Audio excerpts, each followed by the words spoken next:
नमस्कार साथियों, आज अपन डिस्कस करते हैं। जिला बांसवाड़ा सुरपुर से एक पेशेंट ने लिखा है कि सर मैं पिछले 2-3 सालों से दवाइयाँ ले रहा हूँ, लेकिन मैं जब भी कोई खाना खाता हूँ मुझे गैस बनती है, एसिडिटी होती है, पेट में बहुत तगड़ी जलन होती है, ब्लोटिंग होती है और खाना खाने के तुरंत बाद पेट फूल जाता है। इस तरह की समस्या से ग्रसित हूँ। तो आज आपकी समस्या का समाधान हम करते हैं। पिछले वीडियो में मैंने बता रखा है प्रोबायोटिक और प्रीबायोटिक। आप उस वीडियो को देखें ताकि आपको कुछ चीज ज्यादा समझ में आए। प्रीबायोटिक और प्रोबायोटिक, हर किण्वित भोजन जो साग सब्जियों को काटकर उसको किण्वित करके उस प्रोबायोटिक का भोजन तैयार किया जाता है, उसको प्रीबायोटिक कहते हैं। प्रीबायोटिक अपने आप में प्रोबायोटिक का भोजन है। तो सबसे पहले आपको इंटेस्टाइनल फ्लोरा को मेंटेन करना है। इंटेस्टाइनल फ्लोरा को मेंटेन करना है। इंटेस्टाइनल फ्लोरा को मेंटेन करने के लिए क्या करना पड़ेगा आपको? सबसे पहले आप प्रोबायोटिक चीजों का यूज करें। प्रोबायोटिक, यहां पर आपको एंटीबायोटिक खाने की जरूरत नहीं है। बहुत सारे लोग क्या करते हैं, पेट की तकलीफ में एंटीबायोटिक खाते हैं। एंटीबायोटिक खाने से क्या होगा, और तकलीफ बढ़ जाएगी। क्यों बढ़ जाएगी? एंटीबायोटिक यानी कि उस बैक्टीरिया के विपरीत। अब हमारे हाथ में जो आवश्यक बैक्टीरिया है लैक्टोबैसिलस लैक्टाई, तो ये बैक्टीरिया जो होता है हमारे शरीर में, उस आवश्यक बैक्टीरिया को भी ये एंटीबायोटिक जाके मार देती है, जिससे क्या होगा, बैक्टीरियल फ्लोरा मेंटेनेंस बिगड़ जाता है, जिससे तकलीफ और बढ़ जाती है। इसलिए आप एंटीबायोटिक न लें, सोच समझकर सबसे पहले आप अपना ट्रीटमेंट प्रोबायोटिक से करें। दूसरी चीज है, आपके भोजन में जो कार्बोहाइड्रेट, प्रोटीन, फैट और फाइबर, हर भोजन में ये मैक्रोन्यूट्रिएंट्स होते हैं, कार्बोहाइड्रेट, प्रोटीन, फैट और फाइबर। तो आपके भोजन में आप कार्बोहाइड्रेट कम कर दें, कार्बोहाइड्रेट कम कर दें और एक फैट को कम कर दें। फैट को कम कर दें। अगर फैट कुछ नट्स वगैरह लेते हैं तो वो क्या है, अनसेचुरेटेड फैट है, उससे कोई ज्यादा नुकसान नहीं होगा। लेकिन सेचुरेटेड फैट जैसे दूध है या दूध से बने हुए पदार्थ हैं या जंतुओं का मांस, इस तरह से उनका परहेज कर दें।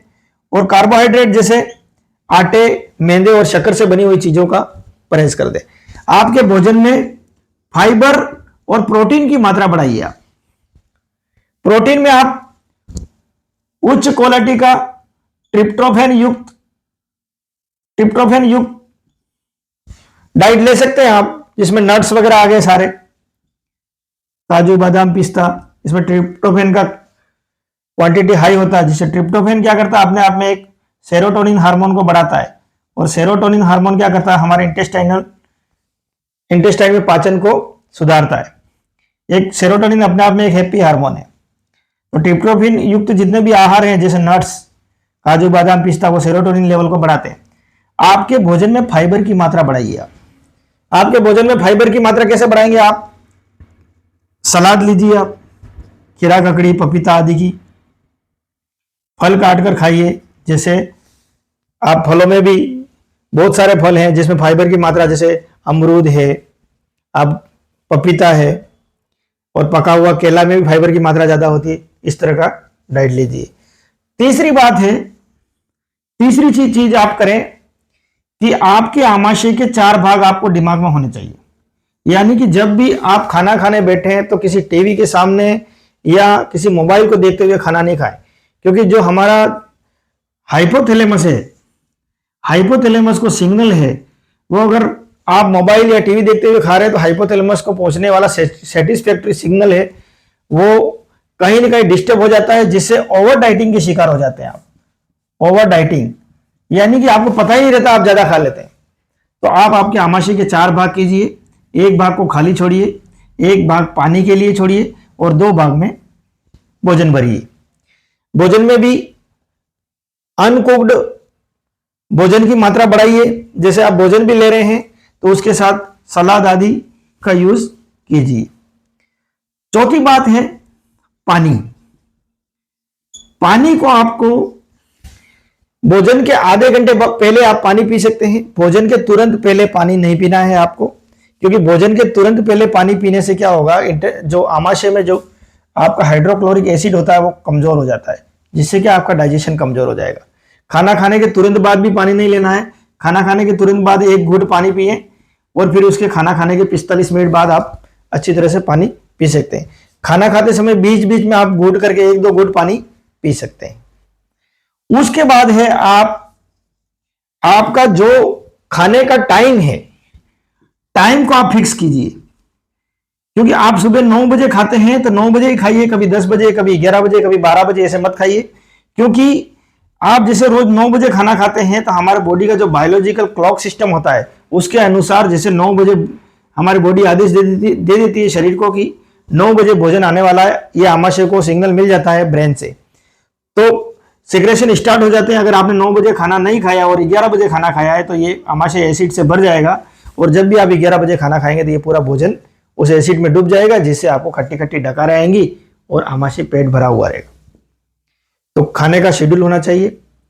दूसरा है एपिसोड ऑफ ईटिंग, यानी कि दिन में पूरा दिन बार बार खाने की आदत छोड़ दें।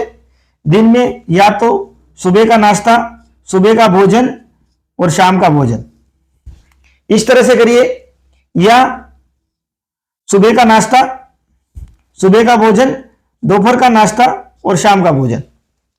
या तो 4 एपिसोड ऑफ ईटिंग करिए या 3 एपिसोड ऑफ ईटिंग करिए।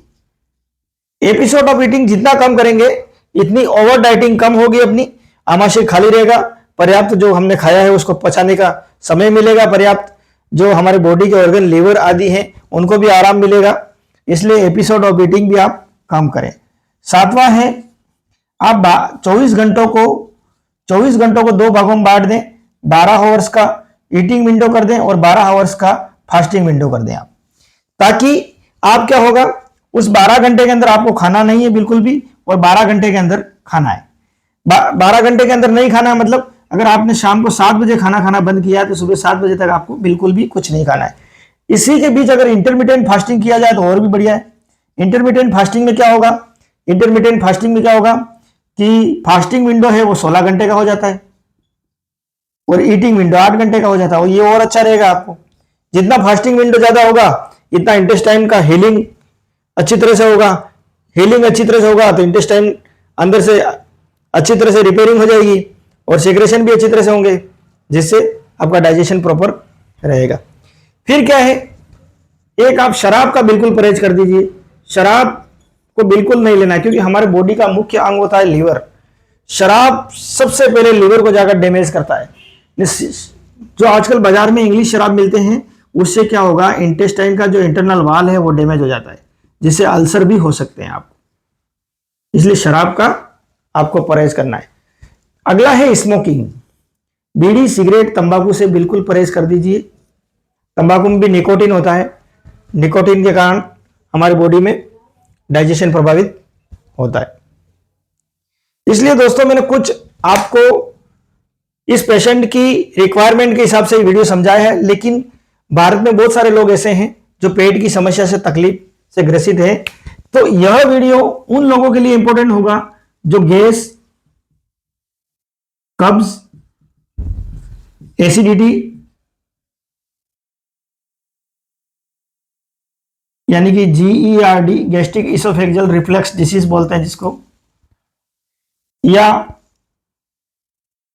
कॉन्स्टिपेशन, कब्ज या गैस, इंडाइजेशन आदि से जो भी लोग ग्रसित हैं, या ऐसे लोग जो IBS या IBD से ग्रसित हैं या अल्सरेटिव कोलाइटिस से ग्रसित हैं, सभी के लिए अपने आप में ये वीडियो बहुत इंपॉर्टेंट है।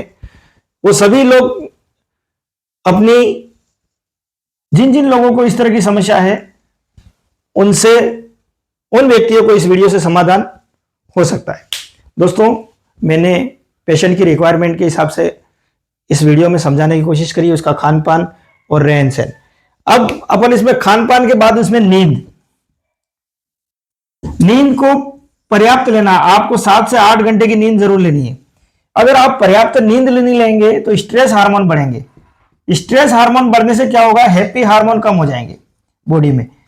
हैप्पी हार्मोन कम हो जाएंगे। हैप्पी हार्मोन कौन से होते हैं, जैसे आपका इंटेस्टाइन का जो सेरोटोनिन है ऑक्सीटोसिन है, डोपामाइन है, ये आदि हैप्पी हार्मोन है जो पर्याप्त नींद नहीं लेने से स्ट्रेस बढ़ता है, स्ट्रेस से हैप्पी हार्मोन घटते हैं और हैप्पी हार्मोन घटने से हमारा डाइजेशन वीक रहता है।